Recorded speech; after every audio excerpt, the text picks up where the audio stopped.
अस्सलामुअलैकुम वरहमतुल्लाहि वबरकातुहू औज़ुबिल्लाहि मिनश्शैतानिर्रजीम बिस्मिल्लाहिर्रहमानिर्रहीम సూరా 10 యూనుస్ 21-45 ఆయతులు. యూనుస్ అనగా దైవ ప్రవక్త యూనుస్. ఆయత్ నంబర్ 21.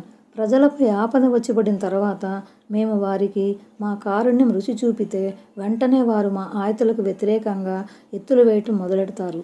ఎత్తులు వేయటంలో అల్లా మీకంటే చాలా వేగం అని ఓ ప్రవక్త వారికి చెప్పు. నిశ్చయంగా మా దూతలు మీ ఎత్తులను వ్రాస్తున్నారు. ఆపద తరువాత కారుణ్యం అంటే లేమి, దుర్భిక్షం, దారిద్ర్యం, కష్టాల తరువాత కలిమి ప్రాప్తించటం, ఆర్థిక వనరులు పుష్కలంగా లభ్యమవటం అని అర్థం. అంటే వారు మా ప్రసాదితాలకు గాను కృతజ్ఞతలు తెలుపుకునే బదులు ధిక్కార వైఖరికి ఒడిగడతారు, షిర్కుకు పాల్పడతారు. దైవ ప్రసాదితాల పట్ల వారు అవలంబిస్తున్న ఈ వైఖరి కడు శోచనీయం. వారి ఎత్తుగడలు బహు చెడ్డవి. అల్లా ఎత్తుగడలు వారి ఎత్తుల కన్నా చాలా వేగంగా సాగుతాయి. ఏ క్షణంలోనైనా ఆయన వారిని పట్టుకోగలడు. వారికి కొంత గడువు ఇవ్వటం అవసరం అనుకుంటే ఇవ్వనూగలడు. అరబ్బీలో మక్ర్ అంటే రహస్య ఉపాయం, రహస్య ఊహ రచన అన్న అర్థాలు వస్తాయి. అది మంచిది కావచ్చు, చెడ్డది కావచ్చు. అయితే ఈ ఆయతులో మక్ర్ అనే పదం అల్లా పట్టు, ఆయన విధించే శిక్ష అన్న భావంలో ఉపయోగించబడింది. ఆయత్ నంబర్ 22. ఆయనే మిమ్మల్ని భూమిలోనూ సముద్రంలోనూ నడుపుతున్నాడు. ఆ విధంగా మీరు ఓడలలో పయనమవుతున్నప్పుడు అవి ప్రజలను సానుకూలమైన గాలుల ద్వారా తీసుకుపోతుంటాయి. ఆ అనుకూల పవనాలకు ప్రజలు ఆనంద డోలికల్లో తేలియాడుతుండగా అకస్మాత్తుగా వారిపై ఉధృతమైన గాలి వీస్తుంది. అన్ని వైపుల నుంచి వారిపై అలలు వచ్చి పడతాయి. తాము ఆపదలో దారుణంగా చిక్కుకుపోయామన్న సంగతిని వారు గ్రహిస్తారు. ఆ క్షణంలో తమ విశ్వాసాన్ని అల్లాహ్కే ప్రత్యేకించుకొని, అల్లా, నువ్వు గనక మమ్మల్ని ఈ ఆపద నుంచి గట్టెక్కిస్తే మేము తప్పకుండా నీకు కృతజ్ఞులమై ఉంటామని మొరపెట్టుకుంటారు. అరబ్బీ ఆయతులో యుసయ్యిరుకుం అని ఉంది. అంటే ఆయన మిమ్మల్ని నడుపుతున్నాడు, సంచరించే సద్బుద్ధి నొసగుతున్నాడని భావం. అంటే ఆయన ప్రసాదించిన కాళ్లతో మీరు నడుస్తున్నారు, ఆయన సమకూర్చిన వాహనాలపై మీరు ప్రయాణిస్తున్నారు. అలాగే ఓడల్ని, విమానాలను తయారు చేసే తెలివితేటలను ఆయన మీకు ప్రసాదించాడు. వాటి ద్వారా మీరు సముద్రయానం కూడా చేయగలుగుతున్నారు. ఒక శత్రుసేన ఏదైనా పట్టణాన్ని, జాతిని ముట్టడించినప్పుడు అక్కడ ఎలాంటి భయంకర పరిస్థితి ఏర్పడుతుందో సముద్ర ప్రయాణంలో పెను తుఫాను వచ్చినప్పుడు కూడా ఇంచుమించు అలాంటి పరిస్థితే ఏర్పడుతుంది. ప్రయాణికులు దిక్కుతోచని పరిస్థితికి లోనై ఆకాశం వైపు చూస్తారు. ఆ ఆపద నుంచి గట్టెక్కించేవాడు ఆ నిజదైవం తప్ప వేరొకరెవరూ కారన్న వాస్తవం ఆ క్షణంలో వారికి తెలిసి వస్తుంది. ఆ క్లిష్ట సమయంలో వారి అణువణువు దేవుని ఏకత్వం గురించి సాక్ష్యమిస్తుంది. సాధారణ సమయాలలో వారిలో పడసూపే బహుదైవారాధన, విపత్కర పరిస్థితులు ఏమాత్రం ఉండదు. తమ ధర్మాన్ని, దీన్ను అల్లాహ్కే ప్రత్యేకించుకొని అత్యంత దీనంగా ప్రార్థిస్తారు. సాధారణ సమయాలలో వారు గురువుల, వలీల, హజ్రతుల వద్దకు పోతారు. దైవత్వంలో ఈ పుణ్యపురుషులకు కూడా ఎంతో కొంత భాగం ఉందని వాదిస్తారు.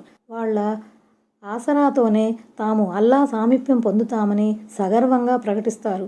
కానీ ఇలాంటి ఆపదల్లో చిక్కుకున్నప్పుడు ఈ పైశాచిక ఫిలాసఫీలన్నింటినీ వారు మరచిపోతారు. ఆ కీలక సమయంలో వారికి ఒక్కడైన అల్లా మాత్రమే జ్ఞాపకం వస్తాడు. దీన్ని బట్టి అర్థమయ్యే ఒక ముఖ్య విషయం ఏమిటంటే, మానవుడు తన నైజం రీత్యా దేవుడు ఒక్కడే అన్న విషయాన్ని తెలుసుకుంటాడు గాని పరిస్థితుల ప్రభావానికి లోనై అతడు ఈ ప్రకృతి ధర్మాన్ని లోలోపలే అణిచివేస్తాడు.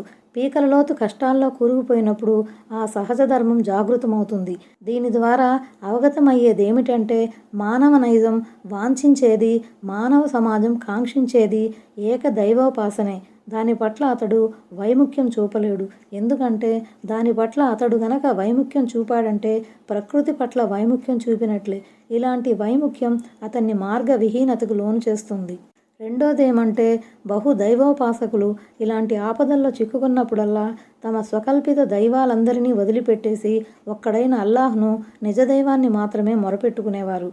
అబూజహల్ కుమారుడగు హజ్రత్ ఇక్రిమ రజియల్లాహు అన్హు గురించి ఇలా అనబడింది. ఈయన మక్కా విజయం తరువాత నగరం నుంచి పలాయనం చిత్తగించి మరో దేశానికి వెళ్ళిపోయే ఉద్దేశంతో ఓడలో కూర్చున్నాడు. ఓడ తుఫాన్లో చిక్కుకుంది. మీరంతా కలిసి ఒక్కడైన అల్లాహ్ను ప్రార్థించండి. ఈరోజు ఈ పెనుగాలి నుంచి ఒక్క అల్లా తప్ప మరెవరూ కాపాడలేరని ఓడ నడిపేవాడు ప్రయాణికులకు విజ్ఞప్తి చేశాడు. హజ్రత్ ఇక్రిమాకు ఈ మాటలు కనువిప్పు కలిగించాయి. సముద్రంలో పెను తుఫాన్ నుంచి కాపాడేవాడు అల్లా అయినప్పుడు భూభాగంపై కూడా ఆ అల్లాహే అందరినీ కాపాడేవాడే ఉంటాడు అని ఆయన అంతరాత్మ ప్రబోధించింది. ఈ తుఫాను బారి నుంచి గనక తాను బ్రతికి బయటపడితే తిన్నగా మక్కాకు తిరిగి వెళ్ళి ఇస్లాం స్వీకరిస్తానని ఆయన సంకల్పించుకున్నారు. ఆఖరికి అనుకున్నట్లే ఆయన మక్కా నగరానికి తిరిగి వచ్చి దైవ ప్రవక్త సల్లల్లాహు అలైహి వసల్లం వారి సమక్షంలో ముస్లిం అయ్యారు. కానీ అత్యంత శోచనీయమైన విషయం ఏమిటంటే నేడు మొహమ్మద్ సల్లల్లాహు అలైహి వసల్లం గారి అనుచర సమాజం షిర్క్, బహుదైవోపాసన ఊబిలో దారుణంగా కూరుకుపోయి ఉంది. ఆపద సమయాలలో సైతం వారు అల్లా వైపుకు మరలటం లేదు సరికదా, మృత్యువుడిలోకి చేరిన పుణ్యపురుషుల సమాధులనే ఆశ్రయించి సహాయం కొరకు వాళ్లనే మొరపెట్టుకుంటున్నారు. ఫయిన్నా లిల్లాహి వయిన్నా ఇలైహి రాజిఊన్. ఆయత్ నంబర్ 23. మరి అల్లా వారిని కాపాడగానే వారు భూమిలో అన్యాయంగా తిరగబడతారు. ప్రజలారా, మీ ఈ తిరుగుబాటు ధోరణి మీకే హానికరం. ప్రాపంచిక జీవితపు ప్రయోజనాలు కొన్నాళ్లు మాత్రమే. ఆ తర్వాత మీరు మా వద్దకే మరలి రావాల్సి ఉంది. అప్పుడు మేము మీరు చేస్తూ ఉండిన కర్మలన్నింటినీ మీకు తెలియబరుస్తాము. ఇది మనిషిలోని కృతజ్ఞతాభావానికి, చేసిన మేలును మరిచిపోయే స్వభావానికి తార్కాణం. ఈ సూరాలోని 12వ ఆయతులో కూడా అతనిలోని ఈ కృతజ్ఞతను ఎత్తిచూపటం జరిగింది. దివ్య ఖురాన్లో అనేక చోట్ల ఇలాంటి ప్రస్తావన పునరావృతమవుతూ ఉంటుంది. మనిషిలోని ఈ చెడుగును పారద్రోలటమే దీని అసలు ఉద్దేశం. మీ మిడిసిపాటు కొన్నాళ్లు మాత్రమే. ప్రాపంచిక జీవితం క్షణభంగురం. మీరు ఎంత అదిరిపడినా కడకు మా వద్దకు రాక తప్పదు. మీ చిట్టాపద్దులన్నీ మీ ముందు సమర్పించబడతాయి. మీ దుష్కర్మలపై మిమ్మల్ని నిలదీయటం, శిక్షించటం కూడా ఖాయం. ఆయత్ నంబర్ 24. ప్రాపంచిక జీవితపు ఉపమానం మేము ఆకాశం నుంచి కురిపించిన వర్షపు నీరు లాంటిది. ఆ నీటి ద్వారా మనుషులకు, పశువులకు ఆహారంగా ఉపయోగపడే భూ ఉత్పత్తులు దట్టంగా మొలకెత్తాయి. క్రమంగా ఆ నేల అందంగా ముస్తాబై నవనవ నాడుతున్నప్పుడు ఇక అది పూర్తిగా తమ సొంతమైనట్లేనని దాని యజమానులు భావించారు. అప్పుడు అకస్మాత్తుగా రాత్రిపూటనో పగటిపూటనో మా తరపున ఒక ఆజ్ఞ, ఆపద దానిపై వచ్చి పడింది. అసలు నిన్న అక్కడ ఏమీ లేనట్లే మేము దానిని తుడిచిపెట్టేశాము. ఈ విధంగా మేము చింతన చేసే వారి కోసం ఆయతులను స్పష్టంగా విడమర్చి చెబుతాము. హసీదన్ అంటే కోత కోసిన చేను అని భావం. ప్రాపంచిక జీవితంలోని ఆర్భాటాలు, తళుకు బెళుకుల వాస్తవికతను వివరించడానికి దేవుడు ఈ ఉపమానం ఇచ్చాడు. చేనులో మొలచిన మొక్కలు ఎంత అందంగా, శోభాయమానంగా కనిపించినప్పటికీ ఏదో ఒకరోజు అవి ఎండిపోవడం, లేక వాటికి తెగులు పట్టడం, లేక కోత కోసి కుప్పలు వేయటం, కుప్పలు నూడ్చివేయటం ఇదంతా జరిగేదే. అలాగే మనిషి ఈ ప్రాపంచిక జీవితంలో ఎంతగా అదిరిపడినా, తిరగబడినా ఏదో ఒకనాడు కుప్పకూలిపోవలసిన వాడే. ఆ తర్వాత గోతులో దింపబడి గోరీ కట్టబడేవాడే. ఎట్టకేలకు తన్ను సృష్టించిన వాని సమక్షంలో హాజరుపరచబడేవాడే. ఆయత్ నంబర్ 25. అల్లా మిమ్మల్ని శాంతి నిలయం వైపుకు పిలుస్తున్నాడు. ఇంకా తాను కోరిన వారికి ఆయన రుజుమార్గంపై నడిచే సద్బుద్ధిని ప్రసాదిస్తాడు. ఆయత్ నంబర్ 26. సత్కార్యాలు చేసిన వారి కొరకు మేలున్నది, మరింత బహుమానం కూడా ఉన్నది. వారి ముఖాలపై నలుపుపు గాని పరాభవం గాని ఆవరించవు. వారు స్వర్గవాసులు, అందులో వారు కలకాలం ఉంటారు. ఈ మరింత అన్నదానికి పలు అర్థాలు చెప్పబడ్డాయి. అయితే అల్లా దర్శన భాగ్యమే ఆ అదనపు బహుమానం అని హదీసులో చెప్పబడింది. స్వర్గవాసులకు స్వర్గంలోని అనుగ్రహాలన్నీ ప్రసాదించిన మీదట దైవ దర్శన భాగ్యం కూడా కలిగించబడుతుంది. ఆయత్ నంబర్ 27. దుష్కార్యాలు చేసిన వారికి వారి దుష్కార్యాలకు సమానంగా శిక్ష విధించబడుతుంది. పరాభవం వారిని క్రమ్ముకుంటుంది. అల్లా నుండి వారిని కాపాడేవాడెవడూ ఉండడు. ఒక విధంగా వారి ముఖాలు రాత్రి యొక్క చీకటి తెరలు చుట్టబడినట్లే ఉంటాయి. వారు నరకవాసులు, అందులో వారు కలకాలం పడి ఉంటారు. ఇంతకుముందు ఆయతులో స్వర్గవాసుల ప్రస్తావన వచ్చింది. వారికి వారి సదాచరణల పుణ్యఫలం ఎన్నో రెట్లు పెంచి ఇవ్వబడుతుందని, వారికి దైవ దర్శన భాగ్యం కూడా కలుగుతుందని చెప్పబడింది. ఇక్కడ ఈ ఆయతులో చెడు పనులు, పాపాలు చేసిన వారికి వారి చెడు కార్యాలకు సమానంగా మాత్రమే ప్రతిఫలం ఇవ్వబడుతుందని స్పష్టం చేయబడింది. చెడు పనులు సయ్యియాత్ అంటే అవిశ్వాస వైఖరి, షిర్క్, దైవ ధిక్కారం తదితర పాపకార్యాలు అని భావం. వారి ముఖాలపై క్రమ్ముకునే దట్టమైన నలుపు గురించి చెప్పడానికి ఆధిక్యతాభావంతో కూడిన వర్ణన చేయబడింది. అయితే విశ్వాసుల ముఖాలు దీనికి భిన్నంగా దేదీప్యమానంగా వెలిగిపోతూ ఉంటాయి. వివరాలకు ఆలి ఇమ్రాన్ సూరా 106వ ఆయతును, అబస్ సూరాలో 38-41 ఆయతులను చూడగలరు. ఆయత్ నంబర్ 28. మేము వారందరినీ సమావేశపరిచే రోజు కూడా ప్రస్తావించదగినదే. అప్పుడు మేము మాకు సహవర్తుల్ని కల్పించే వారిని ఉద్దేశించి ఆగండి, మీరు కల్పించిన సహవర్తులును అని అంటాము. ఆ తరువాత వారి మధ్య చీలికను తెస్తాము. అప్పుడు వారు నిలబెట్టిన భాగస్వాములు మీరసలు మమ్మల్ని పూజించనే లేదు అని అంటారు. అందరినీ జమీయన్ అంటే ఆది నుంచి అంతం వరకు గల మానవులను, జిన్నులను అల్లా సమావేశపరిచే రోజన్నమాట. ఆ మాటే ఖాఫ్ సూరాలో ఇలా అనబడింది: మేము వారందరినీ సమీకరిస్తాము, ఏ ఒక్కరినీ వదిలిపెట్టము. 47 వారికి ప్రతిగా విశ్వాసులందరినీ ఒకచోట చేర్చుతాము. అంటే ఒకవైపు అవిశ్వాసులు, ముష్రిక్కులుంటే మరోవైపున విశ్వాసులుంటారు. ఆనాడు ప్రజలు 2 వర్గాలుగా విడిపోతారు. వివరాలకు యాసిన్ సూరాలోని 59వ వచనాన్ని, అర్రూమ్ సూరాలోని 43వ వచనాన్ని చూడండి. అంటే ప్రపంచంలో వారి మధ్య ఉండే ప్రగాఢ సంబంధం తెగిపోతుంది. వారు ఒకరికి శత్రువులుగా తయారవుతారు. అసలు వారు తమనెప్పుడూ పూజించలేదని వారి బూటకపు దైవాలు తెగేసి చెబుతారు. ఆ విధంగా చిల్లర దేవుళ్ల పేర వారు చేసిన ఆరాధనలు, మొక్కుబడులు, అర్పణలు అన్నీ వారి పాలిట హానికరంగా పరిణమిస్తాయి. ఆయత్ నంబర్ 29 ఈ వ్యవహారంలో మీకు మాకు మధ్య సాక్షిగా అల్లా చాలు. మీరు మమ్మల్ని పూజించిన సంగతి కూడా మాకు తెలీదాయే అని అంటారు. ఇంతకన్నా అవమానం ఇంకేముంటుంది? జీవితాంతం వారు ఎవరిని నమ్ముకున్నారో వారే ఆ రోజు వారి తెలివి తక్కువతనాన్ని దుయ్యబడతారు. కావాలంటే ఈ విషయంలో అల్లాహ్నే అడగండి. సాక్షిగా అల్లా చాలు అని కుండబద్దలు కొట్టి మరీ చెబుతారు. అల్లా సాక్ష్యం తరువాత వేరొకరు సాక్ష్యం అవసరం కూడా ఉండదు. ఈ ఆయతు ద్వారా తెలిసే మరో ముఖ్య విషయం ఏమిటంటే, ముష్రిక్కులు కేవలం రాతి బొమ్మలను, చెట్టు పుట్టలను మాత్రమే పూజించరు. వారు మనుషులను కూడా వారి మరణానంతరం విగ్రహాలుగా తయారు చేసి పూజిస్తారు. హజ్రత్ నూహ్ అలైహిస్సలాం కాలం నాటి ప్రజలు కూడా ఇదే పనిచేశారు. సహీ బుఖారీలో ఈ సంగతి వివరంగా ఉంది. కానీ దురదృష్టకరమైన విషయం ఏమిటంటే, ఈ కాలపు సమాధి పూజారులు ఈ విషయాన్ని అర్థం చేసుకోవటం లేదు.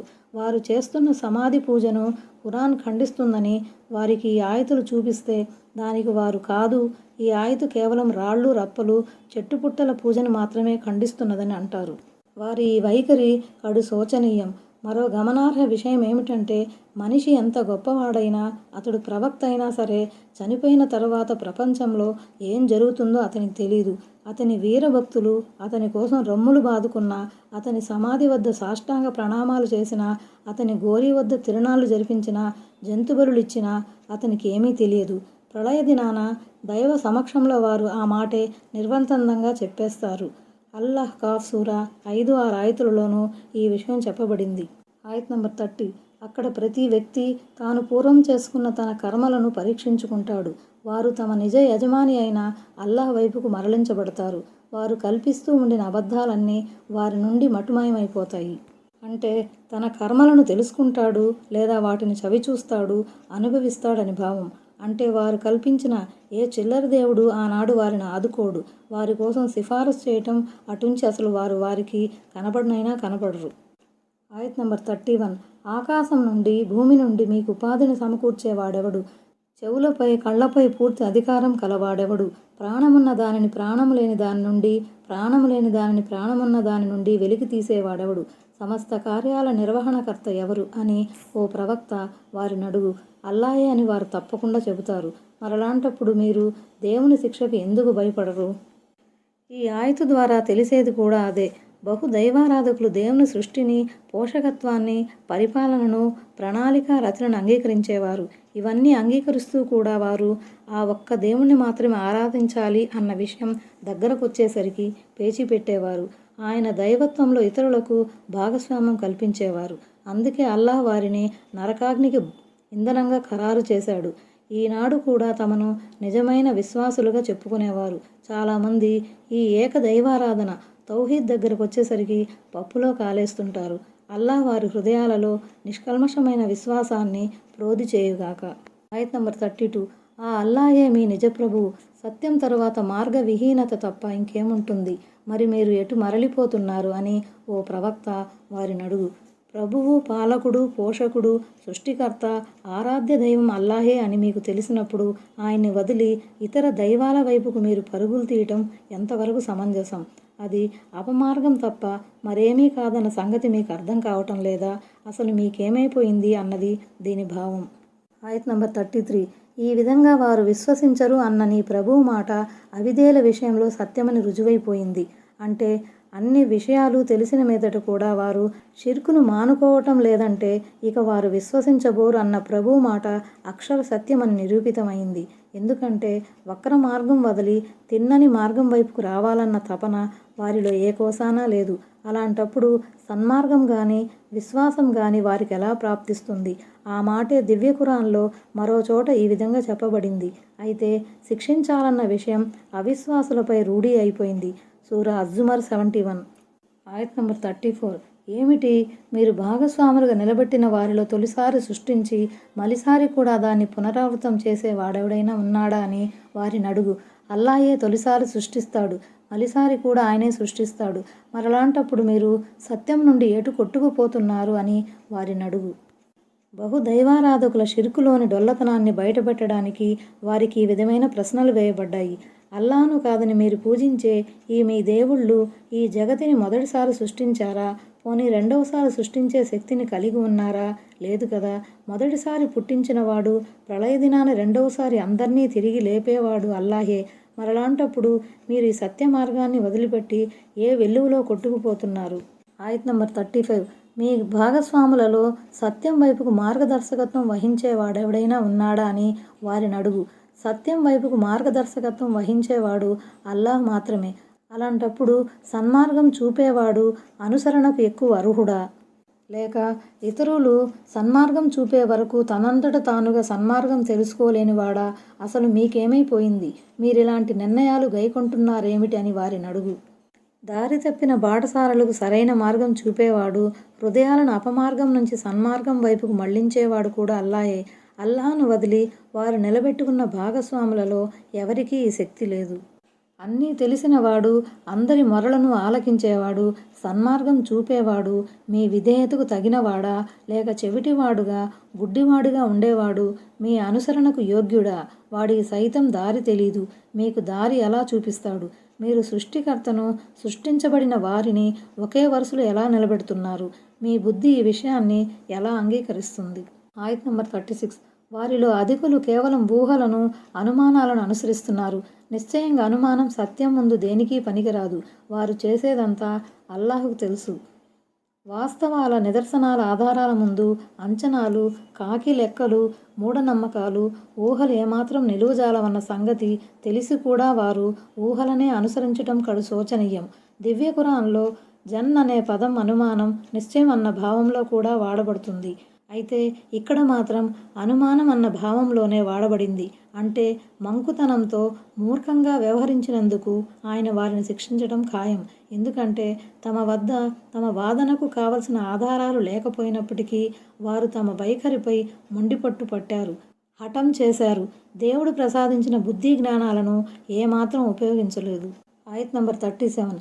ఈ ఖురాన్ అల్లాహ్ పంపిణీ వహీ ద్వారా కాకుండా ఇతరుల ప్రమేయంతో చేయబడిన కల్పన కాదు. పైగా ఇది తనకు పూర్వమున్న వాటిని అవతరించిన గ్రంథాలను ధృవీకరించేది, ఇంకా గ్రంథంలోని మౌలిక ఆదేశాలను విపులీకరించేది. ఇది సర్వలోకాల ప్రభువు తరపు నుంచి వచ్చిందన్న విషయంలో సందేహానికి ఆస్కారమే లేదు. ఈ ఉద్గ్రంథం మానవులు చేసిన కల్పన కానే కాదు, ఇది దైవ గ్రంథం. వెనుకటి గ్రంథాలను ఇది ధృవీకరిస్తుంది. సత్యాసత్యాలను, ధర్మాధర్మాలను, హలాల్ హరాంలను ఇది స్పష్టంగా వేరుపరిచి చూపిస్తుంది. ఈ విషయాలన్నింటి ద్వారా తేటతెల్లమయ్యేదేమిటంటే ఈ గ్రంథం ఖురాన్ విశ్వప్రభు అయిన అల్లాహ్ తరపున పంపబడినది. ఇది చేసే ప్రబోధనలో కానీ, ఇందులో ప్రస్తావించబడిన మాజీ వృత్తాంతాల పట్ల కానీ, భవిష్యత్తులో సంభవించబోయే దానిని గురించి అది చెప్పిన విషయాలలో కానీ సంశయంలో పడవలసిన పని లేదు. ఎందుకంటే ఇది మానవ ప్రోక్తం కాదు, ఇది దైవవాణి. ఆయత్ నంబర్ 38. ఏమిటి, దీనిని ఖురాన్ గ్రంథాన్ని అతనే స్వయంగా కల్పించుకున్నాడని వారంటున్నారా? మరైతే మీరు దీనిలాంటి ఒక్క సూరానైనా రచించి తీసుకురండి. ఒకవేళ మీరు సత్యవంతులే అయితే అల్లాహ్ను తప్ప ఎవరెవరిని పిలుచుకుంటారో పిలుచుకోండని వారికి చెప్పు. ఇన్ని ఆధారాలు, నిదర్శనాలు మేమెందుకు వచ్చిన మీదట కూడా ఇది దైవ గ్రంథం కాదని, ఇది మొహమ్మద్ సల్లల్లాహు అలైహి వసల్లం చేసుకున్న కల్పనని మీకు అనుమానం ఉంటే మొహమ్మద్ సల్లల్లాహు అలైహి వసల్లం కూడా మీలాంటి మానవ మాత్రుడేనన్న విషయాన్ని మరువకండి. అతను మీలాగే అరబీ భాష మాట్లాడతాడు. అతను ఒక్కడు మాత్రమే. ఒకవేళ మీరు మీ వాదనలో సత్యవంతులే అయితే మీరంతా కలిసి ఇలాంటి ఒక్క సూరాను రచించండి. ఈ పని కోసం మీరు ప్రపంచంలోని మహాకవులను, పెద్ద పెద్ద సాహితీపరులను పిలుచుకోండి. దివ్య ఖురాన్ యొక్క ఈ సవాలు నేటికీ ఉంది. ఈ సవాలుకు సరైన సమాధానం ఇంతవరకు ఎవరి తరపున రాలేదు. ఇది ముమ్మాటికి మానవ రచన కాదని, ఇది దైవ గ్రంథమని చెప్పడానికి ప్రబల నిదర్శనం ఇది. ఆయత్ నంబర్ 39. పైగా వారు తమ జ్ఞాన పరిధిలోకి తీసుకొని దానిని అసత్యమని ధిక్కరించారు. ఇంకా దాని అంతిమ ఫలితం వారి ముందుకు రాలేదు. వారికి పూర్వం గతించిన వారు కూడా ఇలాగే ధిక్కరించారు. మరి ఆ దుర్మార్గులకు పట్టిన గతేమిటో చూడు. అంటే దివ్య ఖురాన్పై వారు యోచన చేయకుండానే, దాని లోతుల్లోకి పోకుండానే స్థూల దృష్టితో దాన్ని త్రోసిపుచ్చారు. వెనుకటి గాథలను, రాబోయే కాలంలో జరగబోయే విషయాలను గురించి ఖురాన్ చెప్పిన వాస్తవాలు ఇంతవరకు వారి బుర్రకెక్కలేదు. అసలు వారు తమ మెదడుకు పని తగిలించకుండానే త్రోసిపుచ్చడం మొదలెట్టారు. దీనికి రెండవ భావం ఏమిటంటే, ఖురాన్పై తగు రీతిలో చింతన చేయకుండానే దాన్ని ధిక్కరించారు. వారు గనక చిత్తశుద్ధితో అందలి అంశాలపై ఆలోచించి ఉంటే అది నిశ్చయంగా దివ్యవచనమని వారికి బోధపడి ఉండేది. దానికోసం వారి హృదయ కవాటాలు తప్పక తెరుచుకుని ఉండేవి. అరబ్బీలో తావీల్ అనే పదం ఉంది. పైన ఆయతులో దాన్ని అంతిమ ఫలితమని తర్జుమా చేయటం జరిగింది. ఒకవేళ పై ఆయతుకి ఈ రెండో భావం తీసుకున్నట్లయితే అప్పుడు తావీల్ అనే పదానికి ఖురాన్ మర్మాలు, పరమార్థాలు స్పష్టంగా బోధపడటం అనే అర్థం వస్తుంది. అవిశ్వాసులకు, ముష్రిక్కులకు ఈ ఆయతు హెచ్చరిక లాంటిది. గతంలో మీలాగే ధిక్కరించిన వారికి ఏ గతి పట్టిందో మీకు ఎరుకే. ఒకవేళ మీ ధోరణిలో గనక ఆశించిన మార్పు కనపడకపోతే మీకు అదే దుర్గతి పట్టవచ్చని అల్లా చెబుతున్నాడు. ఆయత్ నంబర్ 40. వారిలో కొందరు దీనిని విశ్వసిస్తారు, మరికొందరు దీనిని విశ్వసించరు. కల్లోల జనకుల గురించి నీ ప్రభువుకు బాగా తెలుసు. సత్యం కోసం తహతహలాడే సజ్జనులెవరో, తప్పులెన్నో కుస్థిత మనస్కులెవరో అల్లాహ్కు బాగా తెలుసు. సజ్జనులకు ఆయన సన్మార్గం చూపటంలో జాప్యం చేయడు. కానీ అపమార్గం వైపుకే పదే పదే పోదలుస్తున్న వారిని వారి మానాన వదిలేస్తాడు. ఆయన న్యాయశీరుడు. ఎవరు దేనికి తగినవారో దాని ప్రకారమే ఆయన నిర్ణయం చేస్తాడు. ఆయత్ నంబర్ 41.